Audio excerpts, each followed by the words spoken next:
Hello student, मैं रमाकांत स्वागत करता हूं आज की इस वीडियो में, जिसमें हम लोग क्लास 10th का प्रीवियस ईयर क्वेश्चन का सॉल्यूशन करने वाले हैं। प्यारे बच्चों, आज की इस वीडियो में मैं आपको वही क्वेश्चन कराऊंगा जो आपके एग्जाम में हर बार आते रहते हैं। ठीक है, ये देखिए क्वेश्चन कितनी बार रिपीट हुआ, इसी तरह के क्वेश्चन का सॉल्यूशन करेंगे आज हम लोग। तो चलिए सॉल्व करते हैं इस क्वेश्चन को। इसमें है क्या, दो घनों जिनमें प्रत्येक का आयतन 64 सेंटीमीटर क्यूब है, ये संलग्न फलकों को मिलाकर एक ठोस बनाया जाता है।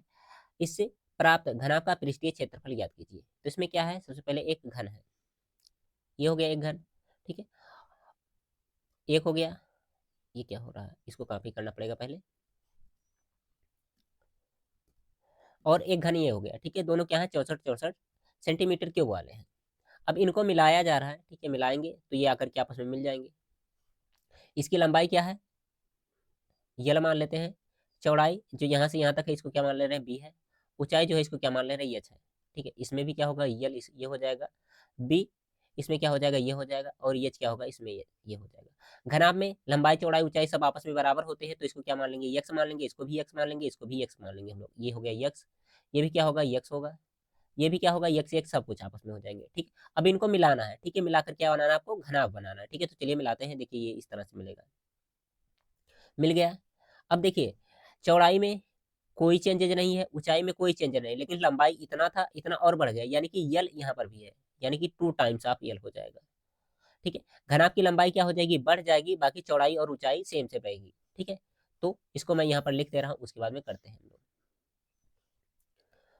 देखिए यहाँ पर दिया गया घन का आयतन जो दिया गया है,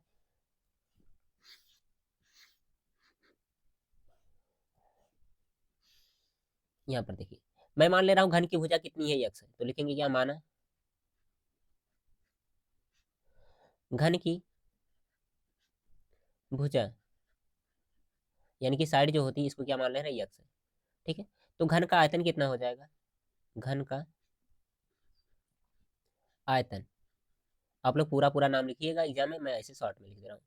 क्या होता है, भुजा का क्यूब होता है, यानी कि कितना हो जाएगा, एक्स क्यूब हो जाएगा। ये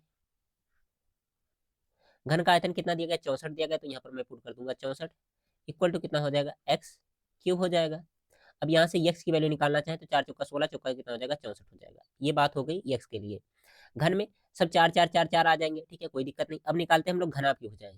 घनाभ की भुजाएं, घनाभ की भुजाओं में क्या हो जाएगा, लंबाई होगा, चौड़ाई होगा, ऊंचाई होगा।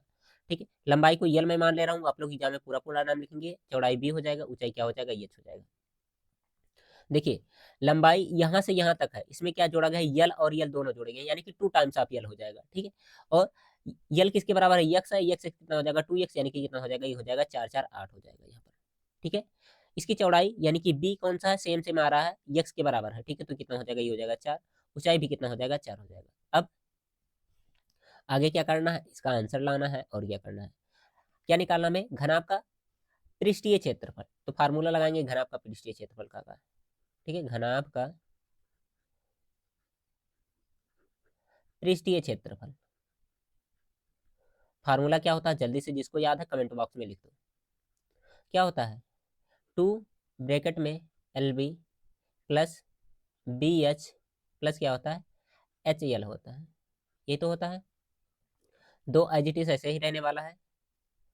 यल की वैल्यू पुट करो, यल कितना दिया गया है, 8 दिया गया है। बी कितना दिया गया है, 4, तो यहाँ हो जाएगा 8 गुणे 4 प्लस बी और एच कितना दिया गया है, 4 4 दिया गया, तो कितना हो जाएगा, 4 गुणे 4 हो जाएगा, प्लस एच और यल कितना दिया गया, एच और यल कितना है, 4 8 है, तो कितना हो जाएगा, 4 गुणे 8 हो जाएगा। ये आगे सॉल्व करेंगे, दो ऐसे ही रहने वाला है। 8 चौका कितना हो जाएगा, ये हो जाएगा 32 प्लस 4 चौका कितना हो जाएगा, 16, और यहाँ कितना हो जाएगा, ये भी 32 हो जाएगा। सॉल्व कर लो इसको, दो ऐसे ही रहने वाला है, बाकी इसको जोड़ेंगे। 2 2 4 और 6 4 10 का 0, एक कैरी हो जाएगा, 3 3 6 और 2 कितना हो जाएगा, 8 80 हो जाएगा। दोनों का गुणा कर लीजिए। ठीक है, किसका किसका गुणा करना, 80 और 2 का, 8 दुना 16 होता है ना, तो कितना हो जाएगा, 160 सेंटीमीटर स्क्वायर आ जाएगा। ठीक है, क्योंकि ये सेंटीमीटर क्यूब में था, तो ये आएगा सेंटीमीटर में आएगा, ये भी क्या होगा, सेंटीमीटर में होगा, ये भी सेंटीमीटर में होगा, ये भी सेंटीमीटर में होगा, और जो पृष्ठीय क्षेत्रफल क्या होगा, सेंटीमीटर स्क्वायर में हो जाएगा। आई होप आपको ये क्वेश्चन एकदम बेहतरीन तरीके से समझ में आ गया होगा, कोई दिक्कत इसमें नहीं होना चाहिए आपको। चलो फिर बढ़ते हैं अगले क्वेश्चन की तरफ। अगर जो आपको अच्छा लग रहा है क्लास, तो लाइक कर दीजिए जल्दी से। देखिए ये क्वेश्चन, ये भी बहुत बार एग्जाम में आया हुआ है, ठीक है। तो इसका भी सॉल्यूशन चलिए कर लेते हैं हम लोग। ये भी एनसीईआरटी का शायद आपका क्वेश्चन होगा। एक ठोस धातु के बेलन के दोनों सिरे गोलाकार हैं। इसकी संपूर्ण ऊंचाई 19 सेंटीमीटर है तथा बेलन का व्यास 7 सेंटीमीटर है। इस ठोस का भार ज्ञात कीजिए। यदि 1 सेंटीमीटर क्यूब इक्वल टू कितना दिया गया है, 1 सेंटीमीटर क्यूब का भार जो दिया गया है कितना, 4.5 ग्राम है, ठीक है। पाई का मान 22/7। और एक क्वेश्चन इसी में कह रहा, उपरोक्त प्रश्न में ठोस का कुल आयतन ज्ञात कीजिए। मतलब आयतन निकालेंगे तभी ही भार आएगा, तो कोई दिक्कत नहीं है। ये 20 में आया था, बाकी ये कितने साल रिपीट हुआ ये भी आप लोग देख सकते हैं। करेंगे कैसे, इसको डायग्राम से पहले समझेंगे हम लोग। ये हो गया बेलनाकार, ठीक है, बेलन हो गया। अब इसके दोनों सिरे पर क्या है, अर्धगोले हैं, ठीक है। तो अर्धगोला भी बनाना पड़ेगा, चलो बना लेते हैं हम लोग दोनों सिरों पर। कुछ इस तरह से हो जाएगा, सेट हो जाए एक बार तो अच्छा रहेगा।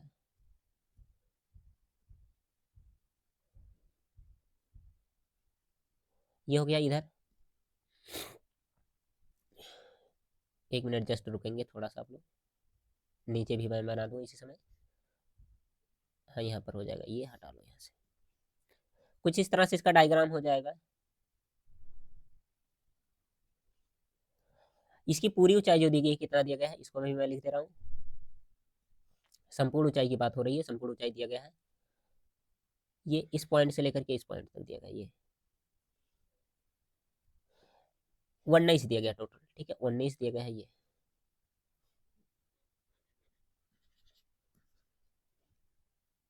हाँ ये संपूर्ण ऊंचाई दी गई, तो टोटल यहाँ से लेकर के यहाँ तक है, ये बात आप लोग ध्यान दीजिएगा। और इसमें क्या है, इसका व्यास जो दिया गया, मतलब इस सिरे से इस सिरे तक कितना दिया गया, 7 सेंटीमीटर दिया गया, ठीक है। तो यहाँ पर मैं लिख दे रहा हूँ, व्यास जो दिया गया है कितना है, 7 सेंटीमीटर। तो त्रिज्या क्या हो जाएगा, व्यास बटे 2 होता है त्रिज्या, व्यास बटे 2 होता है, यानी कि कितना आ जाएगा, ये आ जाएगा 7/2 हो जाएगा, ठीक है। मतलब इस पॉइंट से इस पॉइंट तक जाएंगे कितना हो जाएगा, ये त्रिज्या होगा, इधर भी त्रिज्या होगा, ऊपर ही अगर जो इस पॉइंट तक जाए तब भी क्या होगा, इसका त्रिज्या ही मिलेगा आपको। मतलब कहने का क्या मेरा है, ये और ये जो पॉइंट होगा इसके बीच का जो डिस्टेंस आएगा कितना आएगा, 7/2 आएगा, इस बात को मैं कहना चाह रहा हूँ, ठीक है। यहाँ से देखिए इस पॉइंट से इस पॉइंट तक जाएं या फिर नीचे यहाँ तक चले आए, ये भी क्या होगा, त्रिज्या होगा, और त्रिज्या कितना हो जाएगा, 7/2 हो जाएगा। मैं इसको हाथ से ही लिख दे रहा हूँ, कोई दिक्कत नहीं होना चाहिए।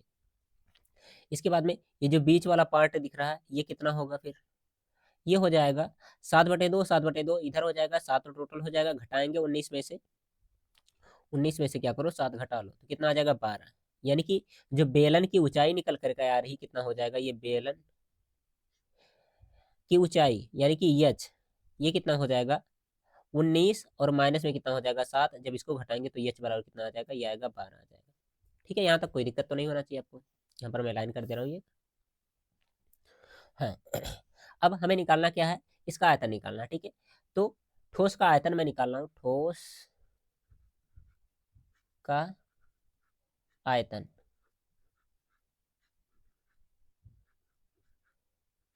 इक्वल टू क्या हो जाएगा, इसमें देखिए अर्धगोला, इधर भी अर्धगोला है और बीच में बेलन है, ठीक है। तो क्या होगा, बेलन का आयतन, बेलन का आयतन, और प्लस में क्या हो जाएगा, इसमें दो अर्धगोले हैं तो कितना लिखेंगे, दो अर्धगोले का आयतन,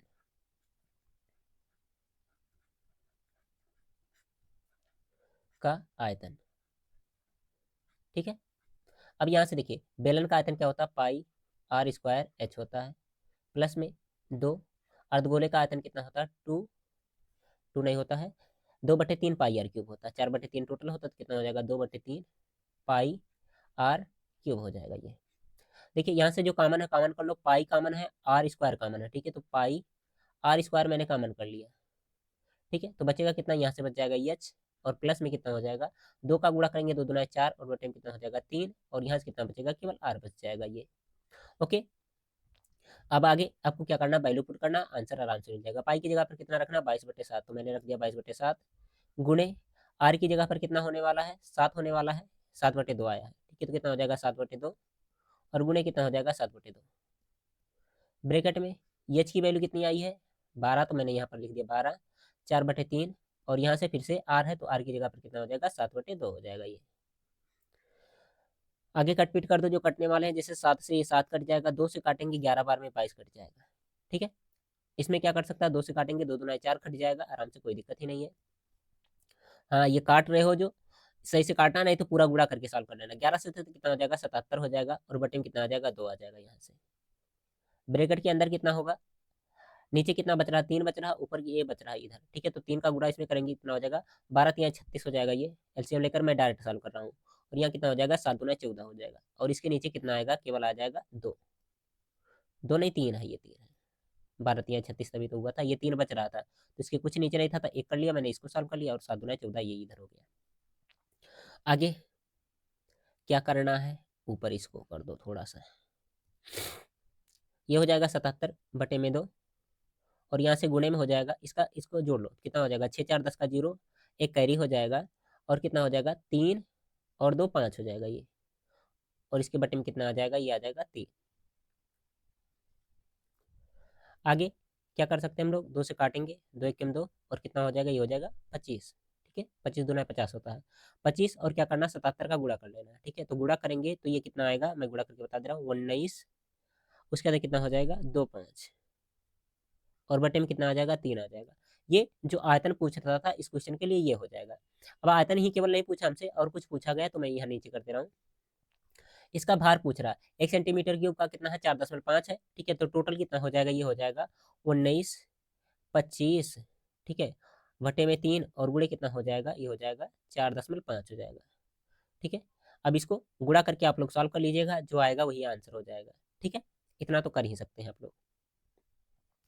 आगे एक क्वेश्चन ये है, एक शंकु के आधार की त्रिज्या 3.5 सेंटीमीटर है, ऊंचाई 12 सेंटीमीटर है, तो इसकी तिर्यक ऊंचाई ज्ञात कीजिए। देखिए ये भी हर बार एग्जाम में आता है, देखिए कितनी बार आया है। तो तिर्यक ऊंचाई का फार्मूला क्या होता है, मैं यहाँ पर लिख दे रहा हूँ, तिर्यक ऊंचाई। ठीक है, और जब भी आप लोग शंकु का वक्र पृष्ठीय क्षेत्रफल यल निकालेंगे तो यही फार्मूला आपको यूज करना है। यल निकालना पड़ता ना, किसी किसी क्वेश्चन में नहीं दिया रहता, तब उसके लिए कह रहे हैं। तिर्यक ऊंचाई को क्या कहते हैं हम लोग, यल कहते हैं। यल का फार्मूला होता है अंडर रूट में एच स्क्वायर प्लस में कितना होता है, आर स्क्वायर।